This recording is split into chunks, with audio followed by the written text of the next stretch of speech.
Hello students, मैं रेखा Garg Maharaja Agrasen senior secondary school में हिंदी प्राध्यापिका हूँ। आज हम आरोह भाग 2 में संकलित कविता बात सीधी थी पर की व्याख्या करेंगे। इस कविता के कवि कुंवर नारायण जी हैं। यह कविता कुंवर नारायण द्वारा रचित काव्य संग्रह कोई दूसरा नहीं से संकलित है। इस कविता में कवि ने कथ्य और माध्यम के द्वंद्व को प्रस्तुत करने का प्रयास किया है। कवि अपनी कविता में चमत्कार उत्पन्न करने के लिए उसे पेचीदा बना देता है। इसलिए कवि ने यहाँ यह समझाने का प्रयास किया है कि हमें काव्य के विषय को सरल एवं सहज भाषा के माध्यम से ही अभिव्यक्त करना चाहिए। अब हम कविता की व्याख्या पढ़ेंगे।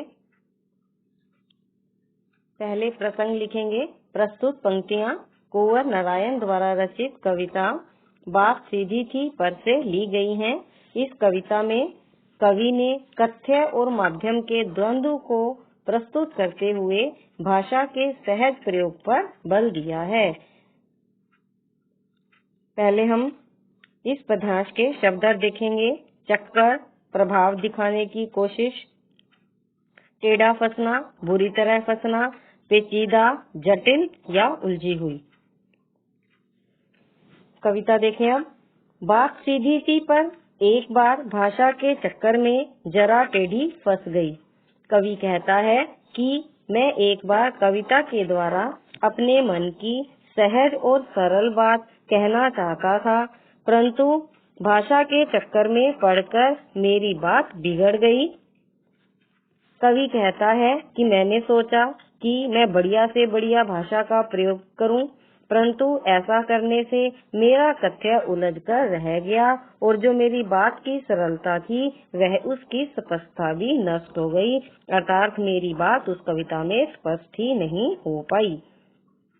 उसे पाने की कोशिश में भाषा को उलट पलट तोड़ा मरोड़ा। कवि कहते हैं कि फिर मैंने एक भूल और कर दी कि मैंने भाषा के शब्दों को काटना छांटना, तोड़ना मरोड़ना आरंभ कर दिया।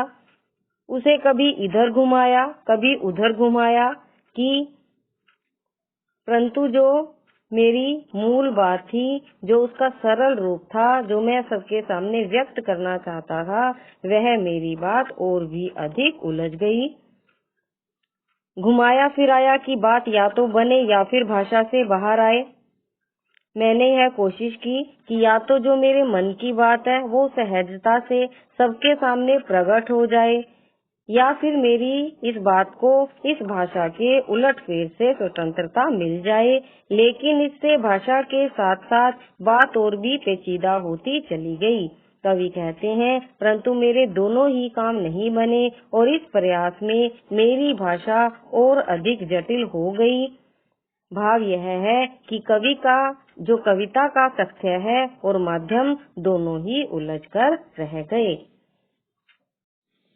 अब हम इस पद्यांश का विशेष लिखेंगे। विशेष और काव्य सौंदर्य एक ही बात है।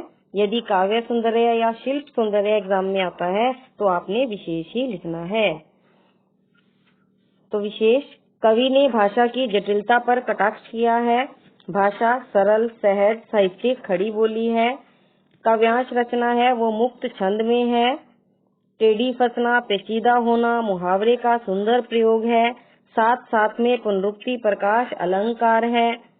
भाषा का चक्कर, टेढ़ी फंसना आदि लोक प्रचलित शब्दों का प्रयोग भी हुआ है। जरा, पेचीदा आदि उर्दू शब्दों का प्रयोग है और आत्म कथात्मक शैली का प्रयोग किया गया है।